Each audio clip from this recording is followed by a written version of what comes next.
Bueno, hoy estábamos con este tema musical junto a Ed Sheeran's Shape of You. Estamos acompañándoles a través de Imagia Televisión con buenas informaciones. Y esta vez queremos saludar a Marcelo Vélez, que ustedes ya lo ven en pantalla. Un gran amigo también y por supuesto con un tema tan interesante y tan importante como es las alertas ambientales en nuestra región. ¿Cómo está la contaminación en nuestra región, Marcelo? Un gusto de saludarte. ¿Qué tal? Un saludo también a todos los televidentes. Mira, los episodios críticos en nuestra región comenzaron a fijarse desde el lunes 5 de agosto del año 2013. Desde ahí en adelante, porque obviamente esto vino previamente a una declaración de zona saturada, y esto, bueno, conllevó a la fijación de este plan de descontaminación, que es una normativa que afecta directamente, por ejemplo, a la emisión de calefactores más que a lo que es la emisión de gases, como podría diferenciarse del caso de Santiago, ¿no? De Santiago, exactamente. Claro. En base a eso mismo se detectan también los niveles de contaminación de material particulado y ahí es donde se generan estas alertas ambientales. Claro que sí. Ahora, ¿cómo funciona el sistema? Hay por lo menos hay 4 estaciones de monitoreo en 3 ciudades de la región, 2 en la ciudad de Rancagua, una en Rengo y la otra está en San Fernando. Del promedio de esas es donde se establece cuáles van a ser los episodios críticos que se van a dar por día en el caso de la región de O'Higgins. Y eso implica que las alertas ambientales que nosotros vamos conociendo día a día se vayan actualizando. Es una información que van entregando también las máximas autoridades todas las tardes para ir conociendo también cómo está la calidad del aire para el otro día o cómo funciona ese proceso. Claro, se va haciendo obviamente las mediciones diariamente y de acuerdo a eso se establece el día previo, aproximadamente cercano a las 7 de la tarde más o menos, se establece cuál va a ser la situación del aire, en cuál va a estar la región al día siguiente. Ahora, este plan de alertas funciona desde el día 1 de abril de cada año hasta el 31 de agosto. Ese es el plazo donde rige con todo este sistema de alertas el plan de descontaminación de la región. ¿Y cuáles son las medidas en base a ese plan de descontaminación? ¿Cuáles son las medidas del plan de episodios críticos cuando se emiten estas alertas ambientales? Porque tenemos 3 episodios, que es que la calidad del aire sea buena, regular y mala, y cuando es mala ya es alerta ambiental, ¿no? Claro, obviamente que dentro de un episodio crítico pasamos primero el tema de la alerta ambiental, ya después tenemos el tema de la preemergencia y si esto no mejora, llegamos lástimamente al tema de la emergencia, donde ya se toman medidas un poco más drásticas en ese sentido, principalmente de fiscalización. ¿Y se cumple, crees tú, esa fiscalización o al ser 33 comunas afecta a todas o son algunas? ¿Cómo es este proceso, Marcelo? No es toda la región, son 17 comunas, que es básicamente las comunas que se encuentran dentro del valle central de la región, ¿ya? Por decirlo de alguna manera, y las comunas son las siguientes. Está obviamente la ciudad de Rancagua, Graneros, Doñihue, Olivar, Coltauco, Coinco, Quinta de Tilcoco, San Vicente de Tahuatahua, Placilla, San Francisco de Mostazal, Codegua, Machalí, Mayoa, Rengo, Riquinua, San Fernando y Chimbarongo. Donde principalmente en esas comunas que tú mencionas tenemos que nosotros como ciudadanos tomar también las precauciones correspondientes. Eso implica a tener calefacción, porque estamos en un periodo de invierno con mucho frío, con mucha lluvia, pero también tenemos que tener la precaución también de comprar leña adecuada o la calefacción adecuada. ¿Cómo se podría ahí trabajar ese tema? Es que a eso apunta derechamente lo que establece el plan de episodios críticos que están dentro de este plan de descontaminación de la región, que involucra a 3 organismos y a 3 medidas, básicamente. La primera es la prohibición de calefactores que no cuenten con una certificación. Y en este sentido es donde también surge el tema, porque es principalmente el mayor contaminante en la época de invierno dentro de la región, es todo lo que tiene que ver con calefactores a leña. Ya. Que son los que más frecuentes hay en todas las comunas. Claro, y se han masificado mucho en los últimos años. Y es básicamente por el costo de la leña, porque dentro de los combustibles que la gente que también nos está viendo lo sabe perfectamente, dentro de todos los combustibles que uno puede usar para calefaccionarse en invierno es el más barato y es el más rentable.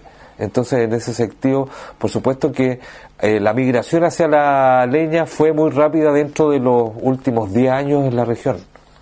Bueno, estamos conversando con Marcelo Vélez, un invitado que tendremos durante todas las semanas también para conversar de temas de interés, de actualidad. Estamos justamente hablando de las alertas ambientales, de la contaminación en la región de O'Higgins, una situación que no pasa a ser menor porque, si bien es cierto, estamos relativamente cerca de la región metropolitana. ¿Esa contaminación se puede decir que se ha trasladado hacia nuestra región o es netamente por la contaminación que nosotros mismos hemos emitido? Claro, es lo segundo, más que nada es independiente del caso de la región metropolitana, porque recordemos que estamos en dos cuencas diferentes, en dos valles diferentes que están cercados por cordilleras que son bien altas, entonces en ese sentido no ocurre mucho ese trasvasije de una zona a otra. Obviamente que hay, pero no es tan incidente en lo que pueda ser, por ejemplo, en el caso de la región. Ahora, en ese sentido, para explicar un poco más, se entiende que la contaminación que se genera es netamente de la zona. ¿Qué consecuencias puede generar en las personas? ¿Son más afectados los más pequeñitos de la casa, la gente adulta, los adultos mayores? ¿Cómo es ese proceso? Claro, por supuesto, por esa misma razón es que están diferentes ministerios involucrados dentro de este plan de descontaminación, y en el caso, por ejemplo, de la salud de las personas, por supuesto que estos episodios críticos afectan a los más pequeños de la casa y también a los adultos mayores, que son las dos poblaciones que podríamos decir son más vulnerables. Entonces, un poco a eso apunta este plan de descontaminación, a prevenir justamente, mejor dicho, a la prevención de esto, de las enfermedades en el fondo de estas personas. En cuanto a justamente las alertas ambientales que emiten, si la alerta es normal, está todo fluyendo. Uh-huh. Si es regular y si hay alerta, ¿cuál es la diferencia entre una de esas dos, que son las más complejas? Es que entre regular y alerta, ya cuando entramos derechamente en la alerta ambiental, comienzan a correr las medidas que son para episodios críticos. Decíamos que los episodios críticos están compuestos de 3 medidas, que primero es la alerta ambiental, que en el fondo es un aviso a la población para decir, oye, el aire no está bien, y está marcando episodios que no están acordes con los estándares de normalidad que se podrían establecer. Entonces, en ese sentido, por esa misma razón, después ya tenemos la preemergencia y ya después llegamos a temas más profundos, como es que hay una emergencia ambiental, y por supuesto que en ese sentido las medidas son más drásticas. Son más drásticas en el sentido de que, por ejemplo, en mismas escolares no se puede realizar actividad física. Exactamente, eso es lo que se solicita. Claro, se solicita prohibir o suspender en este caso las actividades de educación física en los colegios, que es una atribución que se le entrega a la Seremi de Educación de la región. Por eso es importante estar muy al tanto también de lo que ocurre en cuanto a estas alertas ambientales que también nosotros vamos comunicando por nuestras redes sociales y también a través de nuestras pantallas. ¿Les parece si hacemos un pequeño corte? Pero vamos a ir con música, vamos a ir con el recuerdo de una linda canción de Camilo VI. Vamos y volvemos. Amigos, ahí está este tema musical de Camilo VI. Me imagino que muchos recordaron también aquella época, bonita y gloriosa, por supuesto, ¿eh? Pero estamos aquí, estamos justamente revisando un tema súper interesante que todos tenemos que manejar, el tema también de las alertas ambientales, la contaminación que también hay en nuestra comuna y en nuestra región principalmente. Estamos conversando con Marcelo Vélez, que bueno, va a ser también un panelista nuestro, para hablar de temas de actualidad, temas de contingencia y precisamente de este tema que hemos ya venido desarrollando en el bloque anterior también, que hemos estado conversando. Tú me hablabas, Marcelo, de los calefactores certificados. ¿Qué componentes deberíamos revisar en cuanto a comprar un calefactor? Mira, los calefactores comenzaron más o menos desde el año 2013 a cambiar su forma, en el sentido que se les empezó a exigir una doble capa, un doble filtro. ¿Ya? Me refiero a los calefactores que son, no sé, los que usted, señor televidente, por ejemplo, puede comprar en cualquier tienda. En cualquier tienda, ¿ya? Claro. Y obviamente se le empezó a exigir también a las tiendas que, por supuesto, comercializaran este tipo de calefactores. Entonces, desde ahí en adelante es como lo que pasó, no sé, pues en Santiago con los autos catalíticos. Para contextualizar. Los viejitos afuera. Claro. Entonces, ¿qué pasó? Se comenzaron a comercializar, pero también el Ministerio, a través de este plan, como una especie de subsidio, por decirlo de alguna manera, Ajá. comenzó a solicitar a que la gente a que postulase a un plan que se llama el recambio de calefactores. Este cambio o recambio de calefactores, yo creo que apunta netamente, y se ha visto muchas veces de que como es zona bien de campo en nuestra región, se utiliza mucha la cocina, leña, se utilizan calefactores que son hechizos. ¿Va apuntado a eso principalmente? Por supuesto, por supuesto. Como tú bien dices, hay muchos calefactores que son de una confección más artesanal, por así decirlo.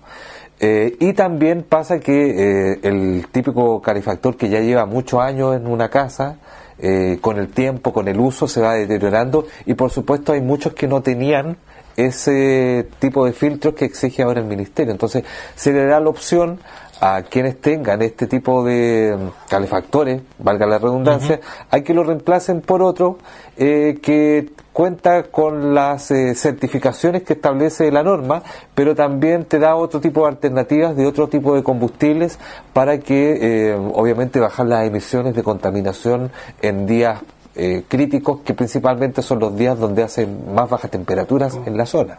Claro, es ahí donde hay que estar muy pendiente de aquello. Con el recambio de calefactores tú hablabas, son 3 los modelos que se realizan. El recambio a través de combustible de parafina, sí, por madera, y también está por los pellets. Por los pellets. Claro, esos serían los 3 modelos. Esos son las 3 ofertas, por así decirlo, que le dan a las personas que obviamente optan a este plan de recambio de calefactores. Por supuesto que ellos tienen que también registrarse. Existe todo un tema de una plantilla y todo eso tiene que registrarse, por supuesto, a través de las oficinas municipales de medio ambiente, o también en la Seremi de Medio Ambiente correspondiente a la región. Y ahí entramos en otro tema también que es muy de debate, ¿eh? Me imagino que ustedes en su casa también lo analizan y sacan la calculadora y empiezan a tomar las cuentas. Marcelo, si hablamos de pellet, si hablamos de madera y si hablamos de parafina, ¿cuál es el más conveniente para nuestro bolsillo? Bueno, ya lo habíamos hablado un poco anteriormente, o sea, ¿por qué también se da el alto consumo de leña en la región? Por el hecho simple de que la región, o mejor dicho, en la zona y a nivel país también, el combustible más barato para que usted, yo y todos nos calefaccionemos en nuestros hogares es la leña. Claro. En comparación a la otra alternativa, ya sea el gas licuado o también la parafina, y ahora que también se ha aumentado bastante el uso de los aire acondicionados. Y los pellets que ofrece también el recambio de calefactores. Por supuesto. Por ejemplo, en el tema de los pellets, ¿qué es lo que algunas personas critican? O sea, les llama un poco la atención, porque es muy cierto que o dan la posibilidad de utilizar este tipo de calefacción, pero también es muy cierto que los pellets no se encuentran disponibles en muchos lugares. O sea, estamos hablando nosotros acá en San Vicente de Tagua, por ejemplo, podemos encontrar o podemos optar a un recambio de calefactor. Nos entregan ese que tú me mencionas con pellet, pero quizás tenemos que viajar a San Fernando, a Rancagua o no sé dónde para encontrar el pellet. Ese es el tema. ¿Me entiendes? Ese es el si tema. Hablamos del otro, de parafina, la parafina sabemos que más sube que baja. Exactamente, y en esta época, por lo general, siempre la parafina tiende a ir un poco al alza. Entonces, por supuesto que de quien consume y que necesita calefaccionarse en su hogar en un día de invierno muy frío, por supuesto que le va a tocar muy fuerte su bolsillo. Ahora, hablamos pasamos a otro tema que es también similar. Si pensamos en gas, que es uno de los menos contaminantes, según entiendo también. Claro, en Rancagua se hizo un proyecto y está en algunos sectores de Rancagua, pero más elaborado hacia Machalí. Claro. O sea, ni siquiera hablamos de un proyecto de la región, sino que de un cierto sector nomás que tendría entre comillas, beneficio. Claro que sí. El resto, bueno, están las diferentes formas de distribución que tiene el gas licuado. pero también por supuesto que está su precio está condicionado a las fijaciones que hace normalmente la ENAP. Entonces, en ese sentido, siempre caemos un poco en lo mismo. Entonces, principalmente ese es el tema de cómo se le da solución a un problema que en el fondo está perjudicando la salud de los chilenos durante los episodios de invierno. Lo otro, y que muchos han optado este último tiempo, y según entiendo también y leo a través de las redes sociales, que han optado por el aire acondicionado. Pero ahí también entramos con el elevado costo también de lo que implica la energía eléctrica. Exactamente. Es eso, siempre tenemos ese tema. Entonces, finalmente, a ver, siendo bien responsables, a lo mejor es lo que podemos decir, quizás algún tipo de crítica que se le ha hecho a este tipo de planes es justamente el tema de la accesibilidad, o mejor dicho, del reemplazo de la fuente de calor tradicional, que es la que se usaba en un local que tenga, por ejemplo, calefacción a leña, a la conversión a otro tipo de materiales que son muy válidos, pero siempre tocamos el tema del bolsillo. Entonces, ¿cuál es la solución? La solución es real de poder hacer un recambio o derechamente poder subvencionar de alguna manera. Quizás es ahí donde está el tema de la discusión. O sea, eso también lo dejamos abierto en ese sentido. Claro, porque muchas personas optan y dicen, oye, no, lo de la parafina a mí no me gusta porque hay personas que le molesta ese aroma a parafina en la casa, aunque hoy en día han evolucionado bastante estos calefactores a parafina. Claro. Pero aún así, una de las grandes alternativas sigue siendo el aire acondicionado, pero primero entramos en el costo del equipo, la instalación, y después viene la mensualidad que implica el costo de la luz. Claro, pues es que esos son los temas evidentes para comprender el por qué el tema está siendo un poco controversial. Sí debemos decir que las fiscalizaciones se están haciendo y que la gente también está tomando en varias comunas de la región la responsabilidad de decir, oye, hoy tenemos un episodio de alerta ambiental, no prendamos la estufa por hoy, busquemos otra solución. Sí, eso se ha visto bastante. Bueno, hay que buscar otras soluciones, y ya casi para finalizar, Marcelo, las últimas recomendaciones, estar atentos a las alertas que se emiten a través de los medios de comunicación, nosotros como canal también.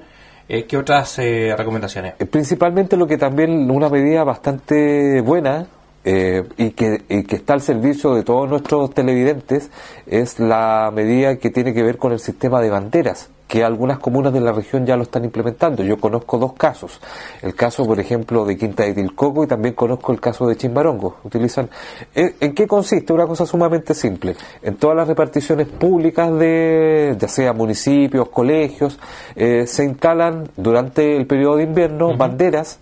Por ejemplo, si tenemos un día con un episodio regular, tendremos una bandera amarilla. Se utiliza el sistema de semáforos, es decir, verde, amarillo y rojo. Y rojo, crítico. Claro. Entonces, cuando tenemos un día con aire bueno, tenemos bandera verde, y cuando ya empezamos con episodios críticos, empieza la bandera roja. Bueno, sumamente didáctico lo que nos comentas, y también a seguir las recomendaciones. Marcelo, muchas gracias también por haber participado con nosotros hoy día, y bueno, estaremos conversando la próxima semana también de otro tema tan interesante como este. Por supuesto, ahí estaremos.